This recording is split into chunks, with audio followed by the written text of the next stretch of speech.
Alors qu'Alassane Ouattara vient d'annoncer qu'il ne se présentera pas aux élections, peut-on considérer que la voie est presque balisée pour Henri Konan Bédié. Écarté du pouvoir par un coup d'État en 1999, celui que l'histoire a retenu comme le premier président ivoirien à ne pas achever un mandat, semble ne jamais avoir oublié l'affront. Étonnamment, à quelques semaines des élections présidentielles de 2020, l'histoire semble donner une chance à Henri Konan Bédié de récupérer ce qu'il a perdu.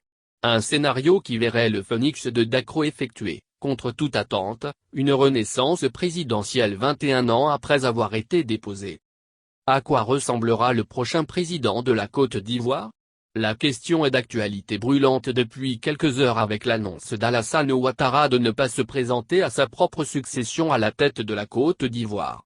Après cette annonce, les regards se tournent vers Henri Konan Bédié. Avec Laurent Gbagbo, de nombreux analystes prévoyaient un scénario dans lequel la vieille garde, complétée par le président sortant et Henri Konan Bédié, s'affrontaient pour décider du prochain président ivoirien. Finalement, Alassane Ouattara ne sera pas de la partie.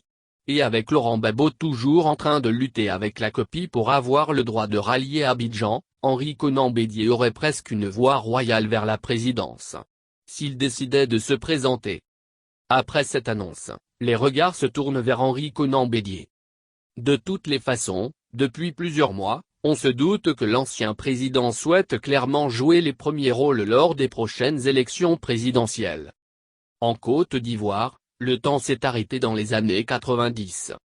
Ces dernières semaines, les Ivoiriens ont vu, avec le retour sur le devant de la scène de Henri Konan Bédié, se reformer le trio qui se dispute depuis maintenant près de 3 décennies la succession de Félix Houphouët-Boigny. Les trois hommes, qui ont à tour de rôle présidé au destin de la nation ivoirienne, semblent toujours empêtrés dans une bataille interminable.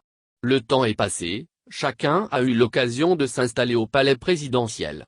Il y a eu des alliances, dans tous les sens possibles, mais finalement les antagonismes sont restés. D'une certaine manière les affrontements répétés entre ces trois figures politiques ont arrêté le temps et maintenu la Côte d'Ivoire dans les années 90, face à l'héritage compliqué de Félix Houphouët-Boigny.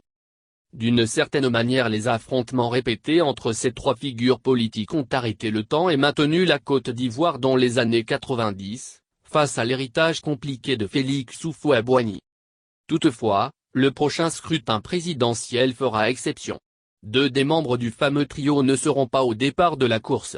Qu'à cela ne tienne, le troisième n'en semble que plus heureux de remporter ce qui restera quand même comme un nouvel épisode de leur long affrontement.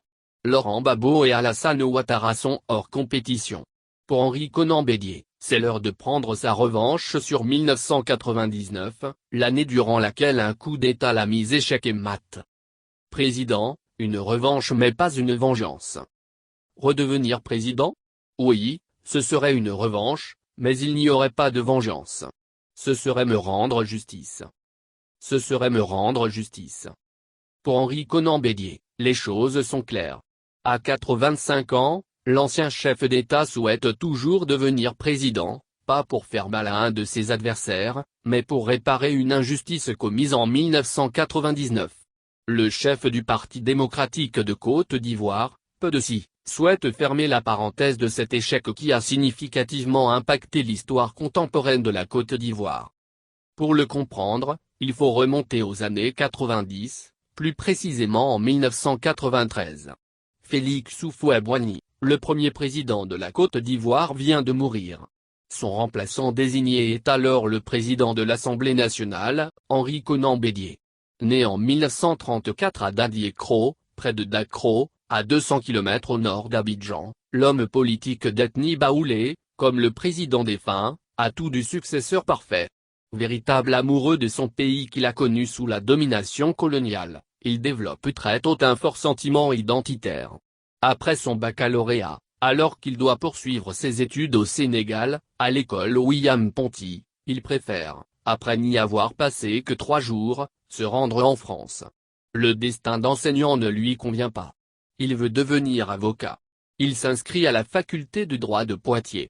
En 1958, alors qu'il s'apprête à passer son doctorat, la Côte d'Ivoire obtient un statut d'autonomie interne.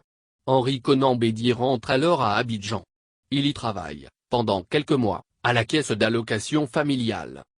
En 1966, il est rappelé par le président Félix Houphouët-Boigny. Seulement, la Côte d'Ivoire se prépare à l'indépendance. Dans cette optique, le président français Charles de Gaulle demande à la Côte d'Ivoire de désigner 2 cadres qui seraient envoyés au ministère français des Affaires étrangères pour apprendre la diplomatie dans les ambassades françaises. Henri Konan Bédié est alors retenu pour suivre la formation. Le président français Charles de Gaulle demande à la Côte d'Ivoire de désigner 2 cadres qui seraient envoyés au ministère français des Affaires étrangères pour apprendre la diplomatie dans les ambassades françaises. Henri Konan Bédié est alors retenu pour suivre la formation. Après un stage au Quai d'Orsay, il est engagé comme agent contractuel à l'ambassade de France à Washington. En août 1960, la Côte d'Ivoire devient indépendante. Il faut alors nouer des relations diplomatiques avec les États-Unis. Seulement âgé de 26 ans, Henri Konan Bédié devient ambassadeur et est chargé d'ouvrir la première ambassade ivoirienne à Washington. En 1966, il est rappelé par le président Félix Houphouët-Boigny. Impressionné par les relations de son ambassadeur avec les hommes d'affaires américains, il préfère lui confier le ministère de l'économie. Impressionné par les relations de son ambassadeur avec les hommes d'affaires américains, il préfère lui confier le ministère de l'économie.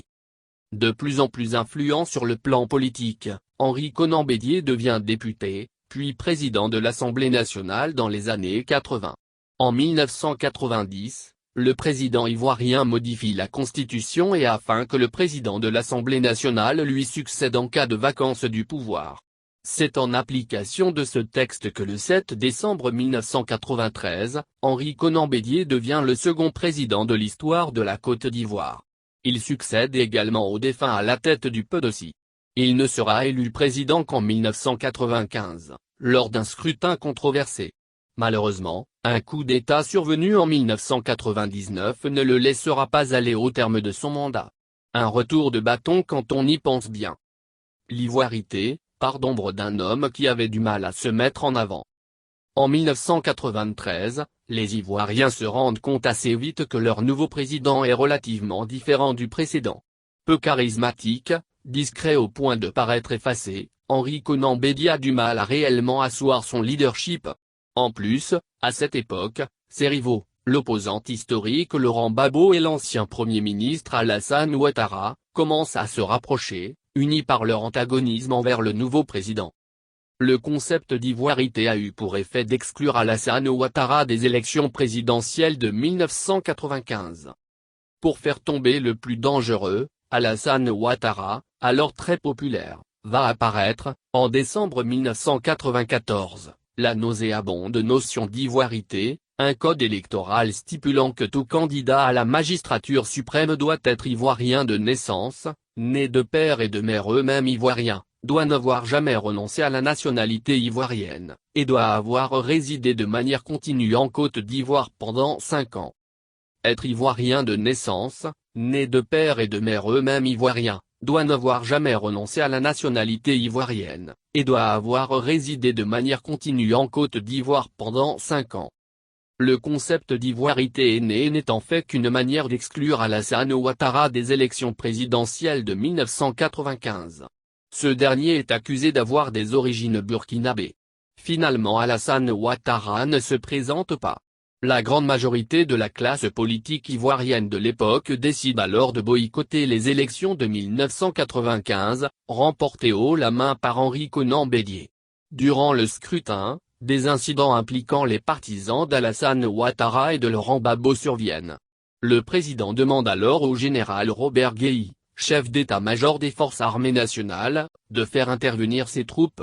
Finalement, le président le limoge. Le 22 décembre 1999, une mutinerie éclate lorsqu'un groupe de soldats réclame des arriérés de prime et l'amélioration de leurs conditions.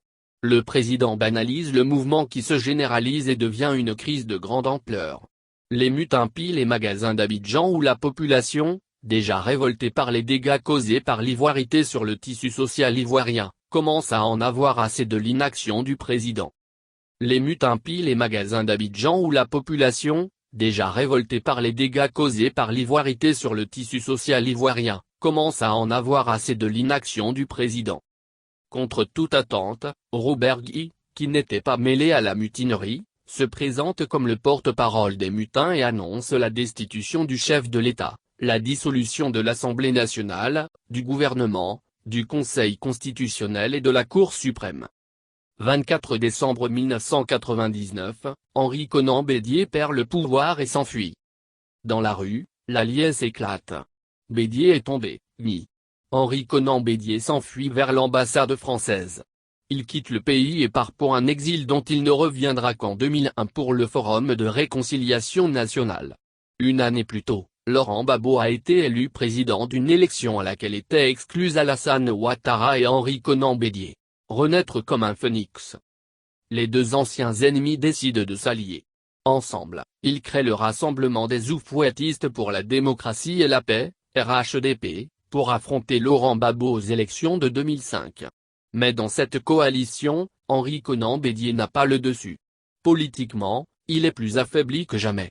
Or, l'accord avec Ouattara les oblige à soutenir, au second tour, celui qui se retrouve à affronter le président sortant.